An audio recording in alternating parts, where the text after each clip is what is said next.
আপনি যদি মনে করেন আপনার এলাকার মেয়েটিও একজন মানুষই, ফোন করুন আমাদের দফতরে। আমাদের চোখে বিবেচ্য হলে আমরা তুলে ধরব আপনার মানুষের গল্প। ফোন করুন 8240996599-তে।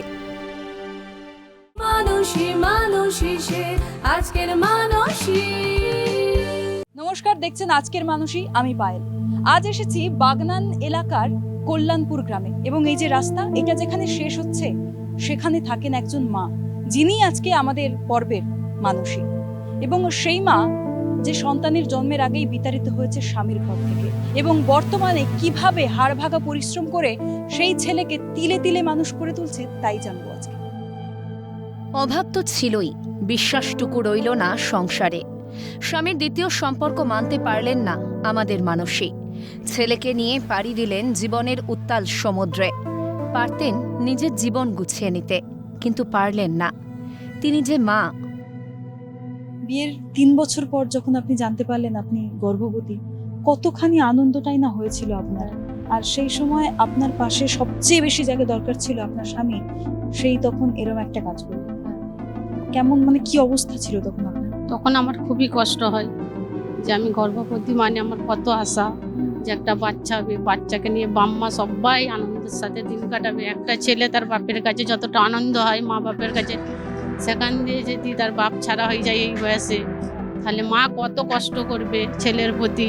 বাপ মায়ের দু লোকেরই অবদান থাকা দরকার, ছেলের প্রতি কর্তব্য করা। সেইটুকু বাপের কাছে তো আশা পাইনি, মায়ের কাছেই আশা পাচ্ছে। উপরন্তু এখনো মা কষ্ট করেই চলেছে যে ছেলেকে মানুষটা করতে হবে। সেখানে আপনার ছেলে তো জন্মের আগেই বাবা হারা। হ্যাঁ, বাবা হারা হয়ে যাওয়া মানে সে বাবার পরিচয় এখনো ঠিক মতন পাচ্ছে না। সে জানেই না যে তার বাবা কে, এখনো তাকে পরিচয় দিইনি। কেন, সে বাবার প্রতি কিছু আশা ভরসাই পায়নি যে বাবা যেমন থাকলে মানুষের ভালোবাসা পায় ছেলের প্রতি, সেই রকম সে ভালোবাসাই পায়নি। সে তাহলে কাকে চিনবে, বাবাকে না মাকে? মাকেই চেনা দরকার তার। সে বাবা কাকে বলে তাই জানেন আজ পর্যন্ত। শ্বশুর বাড়ি থেকে আপনি নিজে বেরিয়ে এসেছিলেন নাকি ওরাই বাধ্য করে আপনাকে বেরিয়ে আসতে? না, সে যখন মারধর করতে রইল, আমাকে বলল বাপের বাড়ি ধারে চলে যাও। আমি তখন বললাম যে তুমি সুধরে যাও, তাহলে আমি ঘর করতে চাই। কিন্তু সে যখন সুধরালুনি, আমি তাহলে ডিভোর্স পেপারে সাইন করে দেবো, যে ডিভোর্স আমি দিয়ে দেবো। পরবর্তীকালে আমি ডিভোর্সও দিয়ে দিই 10-12 বছর পরে। এই 2 বছর আমাদের ডিভোর্সটা হয়েছে। স্বামী কি নতুন বিয়ে করেছেন? হ্যাঁ, স্বামী নতুন বিয়ে করে ফেলেছে। কবে সেটা? সেইটা আমাকে ছেড়ে দিবার 2-3 বছর যে সম্পর্ক ছিল না, তারপরেই বিয়ে করেছে। যেদিন জানতে পারলেন যে আপনার স্বামী আরেকটা অন্য মহিলার সাথে এখন বিয়ে হচ্ছে, ওদের সংসার হবে, আবার স্বাভাবিক ওদের জীবনযাপন হবে, কষ্ট হয়নি? না, কিসের কষ্ট? ছেলেকে যখন মানুষ করতে হবে অত কষ্ট ভাবলে হবে? ছেলে আগে, স্বামীর দিয়ে ছেলে আগে। যাকে আমি 10 মাস 10 দিন গর্ভে রাখবো, তার প্রতি আমার কর্তব্য আছে। দিদি, যখন চলে এলেন, তারপর যখন আপনার ছেলে জন্মালো, তারপর আপনি কি করলেন? তাকে কিভাবে দেখলেন? তাকে দেখলাম বাপের বাড়িতেই, ভাই আছে, মা ছিল, তখন বাবা ছিল, সকলেই দেখেছে। আমিও তার সাথে সাথে লোকের বাড়ি কাজ করে তাকে মানুষের মতন মানুষ করে চলেছি। এখন তার বয়স 14 বছর, এখনও পড়াশোনা করছে এবং পড়াশোনা করবে। তার প্রতি তার খরচা আছে, সব দায়িত্ব আমারই পালন করা দরকার। ছেলেটাকে বড় করার খুবই আশা আছে, যে মানুষের মতন মানুষ হয়, যেন মায়ের যেন মুখ ধরে ছেলেটা। আচ্ছা, আপনি যখন চলে এলেন বাপের বাড়ি, তখন আপনার বয়স কত ছিল? তখন 17-18 বয়স হবে। এত কম বছর বয়স, আর আপনার স্বামীও তো অন্য একটা বিয়ে করে নিয়েছিল। আপনি কেন ভাবেননি, বা আপনি কেন ভাবলেন না যে আপনিও তো নতুনভাবে জীবন শুরু করতে পারেন? না, আমায় যেখানে গর্ভবতী, আমার একটা আশা থাকে যে আমার সন্তান হবে। সন্তানের মুখ দেখলে বাম্মা সবই ভুলে যেতে পারে। সন্তানকে যখন মুখ দেখলাম যে আমার ছেলে হয়েছে, ছেলের প্রতি মায়ের কোনো কর্তব্য থাকে যে ছেলেকে মানুষের মতন মানুষ করতেই হবে। আগে মায়ের সুখ নয়, আগে ছেলের মুখ দেখে বাম্মা সব ভুলে যেতে পারে। ছেলে একদিনের জন্য খোঁজেনি বাবাকে। মাই তার কাছে গোটা পৃথিবী। সে মাকে ভালো রাখতে চায়, মাকে নিয়ে ঘুরতে যেতে চায় দীঘা, দিল্লি। সাবেরাদি এক মা যে নিজের সন্তানকে বড় করার জন্য সংগ্রাম চালাচ্ছে, আর ইনি আরেক মা যিনি নিজের সন্তানের জন্য লড়াই করছে সারা সমাজের বিরুদ্ধে। আপনি সাবেরাদির মা, হ্যাঁ, আপনি অনেক আশা দিয়ে তো মেয়ের বিয়ে দিয়েছিলেন, তারপর যখন মেয়ে এখানে চলে এলো কম জনের থেকে তো কম কথা শুনতে হয়নি? কিভাবে সবকিছু সামলাচ্ছেন? ওইরকম ভাবে সামলাচ্ছি মা, কি করব। অনেক লোক বলে সেই রেখে চলে গেল, রেখে যে আর পাত্তা দিল না, কি করব। আমি যাই কষ্ট করি না কেন, মেয়েকে তো রাখতেই হবে। ছেলে তো এখন বড় হয়েছে, ছেলেকে স্কুলে যেতে হয়, সমাজে আর পাঁচজনের সাথে মিশতে হয়। কখনো আপনাকে ছোট থেকে জিজ্ঞেস করেনি যে ওর বাবাকে? না, আজ পর্যন্ত ও জানেই না যে আমার বাবাকে। মা তোমার কোথায় বিয়ে হয়েছিল, আমার বাবা কেন নেই, সে বাবার শর্তটাই বোঝেনি যে বাবা কাকে বলে, আমার বাবার নাম কি, এখনও সে কিছুই জানে না। নাম লিখতে হয়, কোনো স্কুলে লিখে দেয় বাপের নাম, সে বাপের পরিচয়টা কি, বাপ কি সেটাই জানে না। সে যা করে মায়ের পরিচয়টাই জানে। আজ পর্যন্ত আমাকে জিজ্ঞাসাও করেনি যে মা আমার আব্বা কোথা, কেন আসেনি, কি কারণে ছাড়াছাড়ি হয়েছ, সে জানেই নে, বাবার কষ্টটাই বোঝে নে সে। কিন্তু ছেলে তো আপনার দেখলাম খুবই চাপা, খুবই লাজুক স্বভাবের। ও যদি কষ্ট পায়, ও কি কখনো আপনাকে মুখ ফুটে বলবে?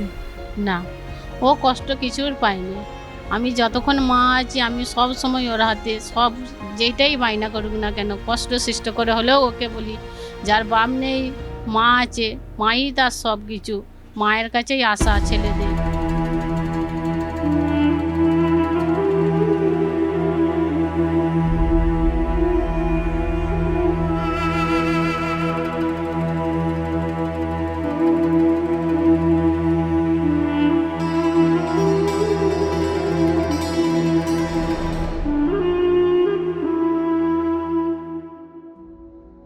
অনেক কষ্ট করে যেমন বড় করা, কষ্টেরও দাম দিয়েছে এই শিশুটি। মানুষের মতো মানুষ হয়েছে সাবেরাদির ছেলে। বাবু, নাম কি তোমার? সাইফুদ্দিন। কোন ক্লাসে পড়ছো? 7 পড়াশোনা করতে ভালো লাগে? আমি শুনলাম যে এই যে মসজিদ আছে, এখানে নাকি তুমি সবাইকে নামাজ পড়াও, এটা কি সত্যি? হ্যাঁ, তুমি এত ছোট বয়সে এত কিছু শিখলে কি করে? হাফসেব যেগুলো শিখায় তো ধরে ধরে শিখাতে হয়। মারও খায় অনেক, কিন্তু ভালো করে শিখায়, বুঝছে বুঝছে। আর তুমি সব বুঝে বুঝে শিখে নাও, অনেক তাড়াতাড়ি শিখে নাও। হুম, কি হওয়ার ইচ্ছে বড় হয়ে? ওর হাফেজ হওয়ার ইচ্ছা আছে।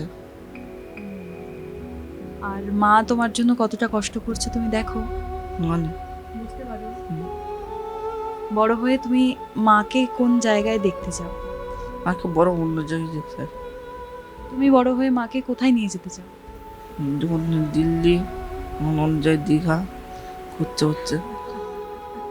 মাকে ঘোরাতে নিয়ে যেতে চাও? তারপর যেতে যাবে, সেতে নিয়ে যাবো।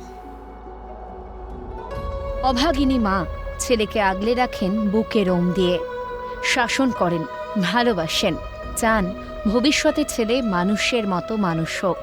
ব্যাস, চাহিদা বলতে এটুকুই। ছোট থেকেই সাবেরাদি ছেলের মা, সাবেরাদি ছেলের বাবা। একা হাতে ছেলেকে সামলাতে তো শাসনও করতে হয়েছে। করেছেন কখনো ওকে শাসন? হ্যাঁ, কোনো টাইমে অন্যায় করলে মারি, পড়তে বসতার কথা বললে পড়তে বসবে না, এক একবার জেজ ধরবে যে এই পড়ে আসলাম, এক্ষুনি কেন পড়তে বসবো, আরে পরীক্ষার পড়া পড় না রে, না বসলেই মারি তাকে। হ্যাঁ, ছোটবেলা থেকে আর আজ অব্দিও মার খায় এখনো? না না, এখন একটু কমে গেছে, বড় হয়েছে। মায়ের তো কর্তব্য, ছেলে বড় হবার সাথে সাথে মাকে শুধরাতে হবে, ছোটবেলার মতন করলে তো হবে না। ছেলেদের তো এবার লজ্জা আছে যে আমি বড় হয়ে গেছি, আমার মা এখনো মারছে, আমার তাহলে কি কর্তব্য? ছেলেকে খালি মুখেই বলা, মা গায়েতে হাত তুললে হবে না, ছেলে যখন বড় হয়ে গেছে লজ্জা পাবে, মাকেও লজ্জা পাবে, ছেলেকেও মারবো যে ছেলেরও লজ্জা পাবে যে আমার মা আমাকে এখনো মারছে, বুঝিয়ে বলে না। বড় হলে ছেলেকে কোন জায়গায় দেখতে চাও? বড় হলে ছেলেকে দেখতে চাই যে মায়ের কষ্টর ফলটা যেন ছেলে বড় হয়ে দিতে পারে, এইটাই চাই, এর দিয়ে আনন্দ আর কিছু নেই। সাবেরা বেগমের সব স্বপ্ন পূরণ হোক, মানুষের মতো মানুষ হোক তার ছেলে।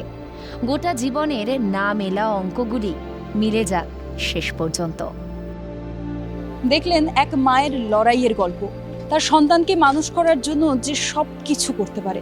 পরিস্থিতি কিন্তু বরাবরই ছিল প্রতিকূলে, কিন্তু হার মানছে কে? যদিও 14টা বছরের পরও এখনো লড়াই শেষ হয়নি, এখনো একটা মাথা গোজার ঠাঁই নেই তার যে সন্তানকে নিয়ে থাকবেন। কিন্তু স্বপ্ন দেখেন যে ছেলে অনেক বড় হবে, অনেক বড় জায়গায় যাবে, ভালো মানুষ হবে। তার সকল ইচ্ছে পূরণ হোক এই আশা নিয়ে শেষ করছি আমাদের আজকের মানুষই।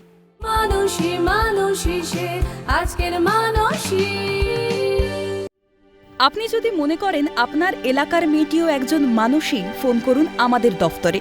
আমাদের চোখে বিবেচ্য হলে আমরা তুলে ধরব আপনার মানুষের গল্প। ফোন করুন 8240996599-তে।